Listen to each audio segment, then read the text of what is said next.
দেশকে রক্ষার জন্যে, মানবতার কল্যাণের জন্যে আমরা সবাই পরামর্শ ভিত্তিক যদি একত্রিত হয়ে যদি আজকে আমরা অবস্থান তৈরি করতে পারি, এর শক্তি যত বাতিল হোক, ভারতের শক্তি হোক, আমেরিকার শক্তি হোক, যত তাগতি শক্তি হোক, সব বাংলার জমিনের মধ্যে, তামাম দুনিয়ার মধ্যে, মাটির নিচে আমরা পুঁততে পারবো ইনশাআল্লাহ, কোনো সন্দেহ নেই ইনশাআল্লাহ।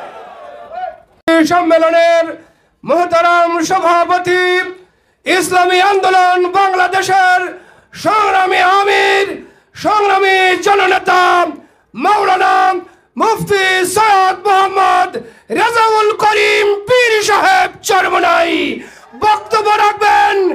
পীর সাহেব হুজুর চরমনাই।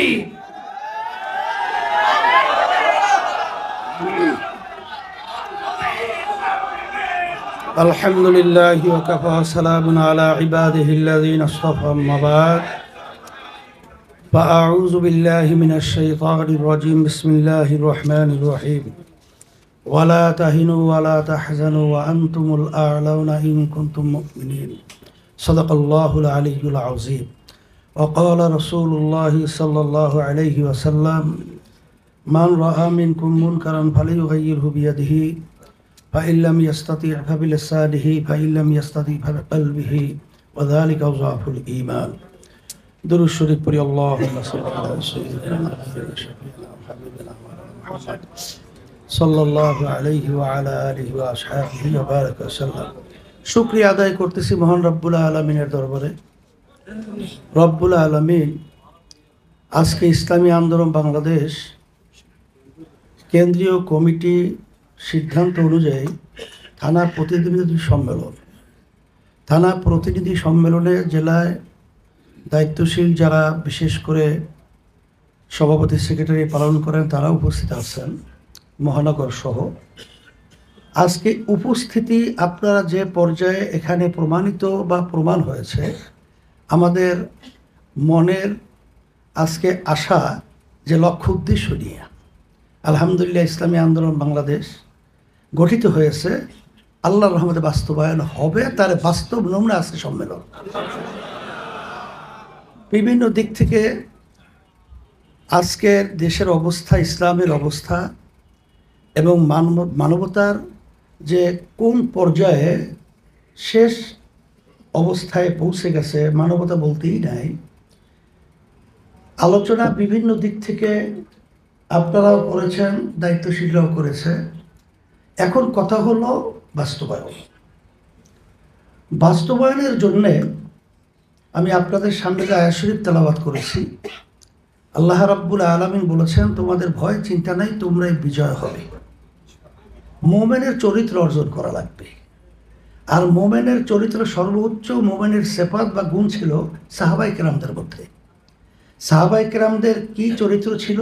আল্লাহ তাদের প্রশংসা করছেন, আশিদ্দাউ আলাল কুফার রুহামাউ বাইনাহুম তারাহুম রুকআন সুজদাই ইয়াবতাগুনা ফাদলাম মিনাল্লাহ ওয়া রিদওয়ানা সীমাহুম ফি উজুহিহিম মিন আসারিস সুজুদ। এই গুণ যদি আমরা অর্জন করতে পারি, এমন কোনো শক্তি নেই যা আল্লাহর রহমতে ঠেকায় রাখতে পারবে। সেই চরিত্র অর্জন করার জন্যে, বিশেষ করে আবার স্মরণ করায় দেওয়ার জন্যে আমি আমাদের সকল দায়িত্বশীলদেরকে আমি বিশেষ করে আবার অনুরোধ করতেছি। আর সাথে সাথে দেশের অবস্থা তো আপনারা জানেন, আর ইসলাম মানবতার অবস্থা তো জানেন, যে বর্তমান সরকার যে কার্যক্রম পরিচালনা করতেছে ভারতের পরামর্শ ভিত্তিক, আজকে আমাদের দেশের জনগণের বাক স্বাধীনতা, রাজনৈতিক যে দলগুলো বাংলাদেশে রয়েছে, দেশের কল্যাণ, ইসলাম মানবতার কল্যাণের জন্য তাদের উপরে যে জুলুম, নির্যাতন, স্টিম লোরার যেটাকে বলা হয় জুলুমের, সেটা পরিচালনার মাধ্যমে আজকে সব স্তব্ধ করে দেওয়ার মতো পরিবেশ তৈরি করেছে। কিন্তু আসলে বর্তমান আমি বলবো এটা জালিমশাহী সরকার। তার তো জানা নাই যে ইতিহাস পর্যালোচনা করলে দেখা যায় ফেরাউন বনি ইসরাইলকে ধ্বংস করার জন্যে তার এমন কোনো শক্তি নাই যেটা বাস্তবায়ন করে নাই, কিন্তু সেই ফেরাউনকে কিন্তু একদিন নীল দরিয়ার ভিতরে ডুবে ধ্বংস হইতে হয়েছে। এইভাবে কারণের ইতিহাস, নমরুদের ইতিহাস, আপনারা এই বাংলাদেশের ইতিহাসগুলোই দেখেন না, তাম দুনিয়ার ইতিহাস কখনোই জানেন যত শক্তিশালী হোক, কিন্তু যখন একাত্রিত হয়ে আমরা শুনছি, দেখছেন না যে বাঘ তো বাঘের রাজা জঙ্গলের, কিন্তু ছোট ছোট প্রাণী যখন একত্রিত হয়ে যখন ওর উপরে ঝাঁপায়া পড়ে, তখন কিন্তু ও কোনো দিক বিদিক পাইলে ধ্বংস হইতে বাধ্য হয়। এখন বাংলাদেশের সমস্ত জনগণ এবং যারা বিশেষ করে ইসলাম প্রেমিক, দেশপ্রেমিক এবং মানবতা প্রেমিক রয়েছেন, তাদেরকে বিশেষ করে অনুরোধ করব, এখন আমাদের বসে ঘুমিয়ে থাকার সুযোগ সময় এখন কিন্তু মোটেও নাই। সবাইকে আমি অনুরোধ করছি, আসেন ইসলামকে রক্ষার জন্যে, দেশকে রক্ষার জন্যে, মানবতার কল্যাণের জন্যে আমরা সবাই পরামর্শ ভিত্তিক যদি একত্রিত হয়ে যদি আজকে আমরা অবস্থান তৈরি করতে পারি, এর শক্তি যত বাতিল হোক, ভারতের শক্তি হোক, আমেরিকার শক্তি হোক, যত তাগতি শক্তি হোক, সব বাংলার জমিনের মধ্যে, তাম দুনিয়ার মধ্যে, মাটির নিচে আমরা পুঁততে পারবো ইনশাআল্লাহ, কোনো সন্দেহ নেই ইনশাআল্লাহ। কোনো ভয় আছে নাকি? ভয় থাকবে না। আল্লাহ আমাদেরকে বলছেন কোনো ভয় নাই, তোমরাই বিজয় হবে। তাই সেই হিসাবে আমি বেশি কথা লম্বা না করে নিজেদের ভিতরে কোন্দল সমালোচনা বাদ দেন। আজকে ঘরের ভিতরে আগুন লেগেছে, ইসলামের ঘরে, দেশের ঘরে আগুন লেগেছে, আর আজকে বসে বসে আমরা নিজেদের দোষ এবং যেটা গীবত বলা হয়, এক অপরাধ আরেকজনের বিরুদ্ধে বিভিন্ন ধরনের, আমরা তো আলহামদুলিল্লাহ অনেকটাই ভালো, কিন্তু তারপরেও তো আমাদের এই দুর্বলতা এই কারণে আসে। আর সাথে সাথে যে পরামর্শগুলো আসছে, 3 শর্ত 3 সবক এবং বিভিন্ন বিষয় যদি আমরা কার্যক্রম পরিচালনা করতে পারি, আমি সারা দেশে সফর করার পরে বিভিন্ন রাজনৈতিক দল, বিভিন্ন অঙ্গনের পেশাজীবী তাদের সাথে যখন আলোচনা করছি, তখন আমি দেখছি ইসলামী আন্দোলনের প্রতি সবাই কিন্তু একটা আন্তরিকতা তৈরি হয়েছে। আর এই আন্তরিকতা ধৈর্য রাখার দায়িত্ব কিন্তু বিশেষ করে আপনাদের। এর জন্য আজকে সম্মেলন। আপনারা দেখেন বাংলাদেশের ইতিহাস, বামদল যাদেরকে বলা হয়, কমিউনিস্ট যাদেরকে বলা হয়, যারা ইসলাম বিশেষ করে অনেকটাই নীতি আদর্শ তারা পছন্দ করতে চায় না, কিন্তু ইসলামী আন্দোলন বাংলাদেশের পক্ষ থেকে যখন তাদেরকে দেশের জন্যে, এই কল্যাণের জন্য, মানবতার যখন আমরা তাদেরকে আহ্বান করেছি, এক টেবিলে একত্রিত এই সমস্ত ওই বামদলগুলো একত্রিত হওয়ার ইতিহাস বাংলাদেশের নজির আমার জানা নাই। এই কথার মাধ্যমে কি বুঝাতে চাই, তাদের ভিতরে একটা ইসলামী আন্দোলনভাবে আস্থা তৈরি হয়েছে। এই আস্থাটা ধরে রাখার দায়িত্ব কাদের? আমাদের। তাই সেই হিসাবে আমি বলবো যে আজকে দেশের যে বর্তমান যে চিত্র আমরা লক্ষ্য করছি, বর্তমান আমাদের যে অবৈধ প্রধানমন্ত্রী, এটা আমি নির্বাচন, ধোঁকাবাজির নির্বাচন, পাতানো নির্বাচনের মাধ্যমে 7ই জানুয়ারি তারা সরকার গঠন করেছে নির্বাচনের মাধ্যমে। আসলে ভারতের এজেন্ডা বাস্তবায়নের জন্যই মূলত এই সরকার কাজ করতেছে। আজকে যে চুক্তিগুলো হলো, প্রধানমন্ত্রী কি নিজে স্বয়ং বলতে পারবে যে দেশের কোনো স্বার্থ একটা চুক্তির ভিতরেও রাখা হয়েছে? সে পারবে? সাংবাদিকে বিভিন্ন প্রশ্ন করেছেন, একটা প্রশ্নকে সঠিকভাবে দিয়েছে? একটাও দিতে পারে নাই।